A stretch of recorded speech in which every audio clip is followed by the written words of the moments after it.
অক্টোবরের 10 তারিখ হংকংয়ের বিপক্ষে মাঠে নামছে বাংলাদেশ। বাংলাদেশ হংকংয়ের সাথে জিততে হলে অবশ্যই একটি শক্তিশালী টিম গঠন করা দরকার। হামজা চৌধুরীকে ঘিরে বিশ্বের বিভিন্ন দেশ থেকে ছুটে এসেছে এখন পর্যন্ত অনেক বাংলাদেশি বংশগত প্লেয়ার। বাংলাদেশে অবশ্যই এখন পর্যন্ত দুইজন ভালো গোলকিপার রয়েছে, আনিসুর রহমান জিকু এবং মিতুল মার্মা।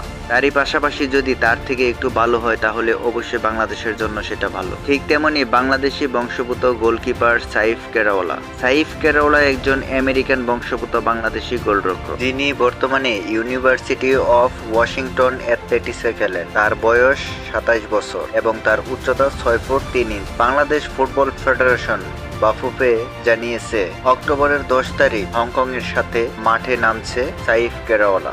বাংলাদেশ বাফুফে স্বপ্ন দেখছে 2026 বিশ্বকাপ, আর সেটাকে যদি বাস্তবায়ন করতে হয় তাহলে অবশ্যই বাংলাদেশ জাতীয় দল ফুটবলকে আরো শক্তিশালী করতে হবে।